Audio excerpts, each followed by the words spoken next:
नमस्कार, 5 स्टेनो में आपका हार्दिक स्वागत है। आज हम हिंदी मानक आशुलिपि में सब चिन्हों के विषय में चर्चा करेंगे। इससे पहले भी हम कई सब चिन्ह कर चुके हैं और मुझे आशा है कि आप उनकी रेगुलर प्रैक्टिस करते होंगे।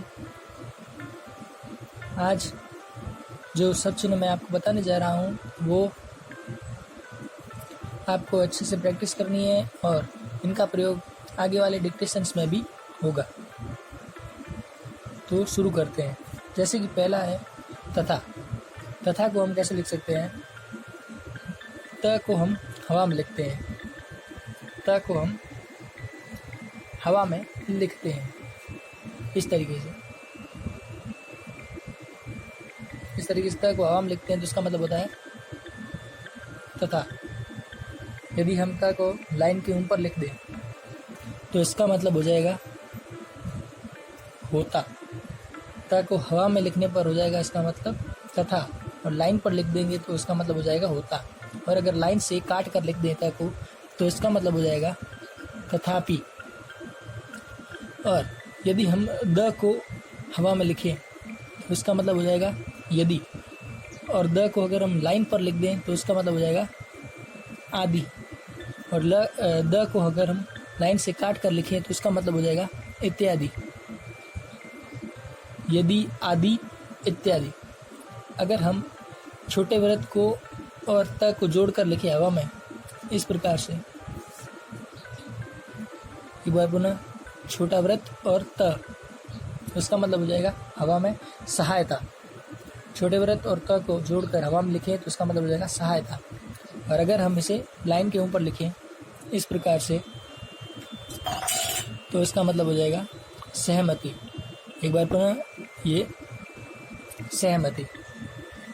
अगर हम इसे लाइन से काट कर लिख दें तो इसके मतलब हो जाते हैं चार: समिति, समन्वित, सम्मत, संवत। चार मतलब इसके हो जाते हैं। अब अगर देखें तो हमें इन्हें का सब चिन्ह हम पहले से जानते हैं। ये एक प्रकार का सर्वनाम है, इसे इस प्रकार लिख सकते हैं। ये हो गया इन्हें। अगर हम इसे लाइन पर लिख दें तो इसका मतलब हो जाता है उन्हें, इस तरीके से। लेकिन अगर हम इसे लाइन से नीचे लिखें इस तरीके से तो इसका मतलब हो जाता है निहत्थे, अंजाम, अनुच्छेद। इसके 3 मतलब बन जाते हैं। अब अगर हम प लिखे हवा के अंदर हम लिखे प को अगर हम हवा में लिखे इस प्रकार से तो इसका मतलब हो जाता है आप, पहिला, पहल, पहलू। इसके 4 मतलब हो जाते हैं। और यदि हम इसे लाइन के ऊपर लिखें इस तरीके से तो इसका मतलब हो जाता है यद्यपि। और अगर हम इसे लाइन से काट कर लिख दें तो इसका मतलब हो जाएगा पहुंच। इस तरीके से इसके मतलब होते हैं आप, पहला, पहल, पहलू, यद्यपि और पहुंच। ये तो हो गए हमारे सब चिन्ह, यहाँ तक हो गए सब चिन्ह।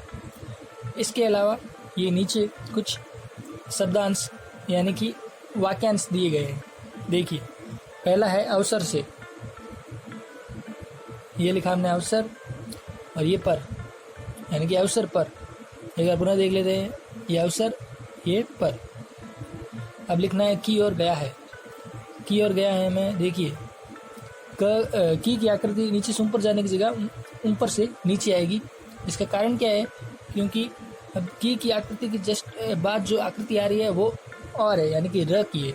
र की आकृति नीचे से ऊपर की ओर जाती है, इसलिए हमें की आकृति को ऊपर से नीचे की ओर लेकर आना होगा।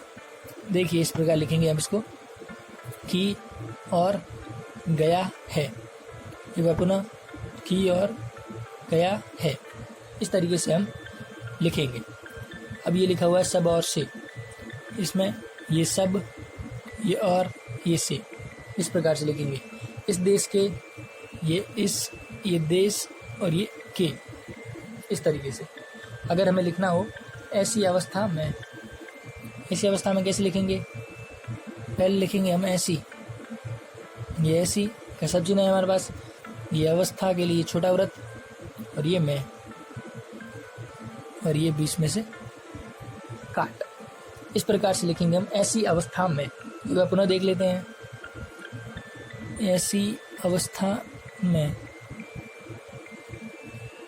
इस प्रकार से हम वाक्यांश और सब चिन्हों की प्रैक्टिस करेंगे। सब चिन्हों को प्रैक्टिस आपको अलग से करनी है, इसके लिए अलग से पेज रखना है और इसकी प्रैक्टिस लगातार करनी है। इससे पहले भी जो सब चिन्ह आपको करवाए गए उनकी प्रैक्टिस भी आपको अच्छे से करनी है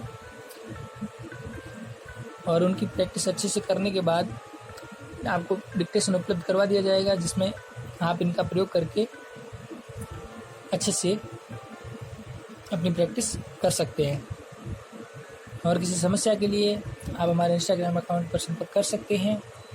और अगर आप हमारे चैनल पर पहली बार आए हैं तो हमारे चैनल को सब्सक्राइब कर लें, जिससे कि हमारे लेटेस्ट वीडियो की अपडेट आपको मिलती रहेगी। धन्यवाद।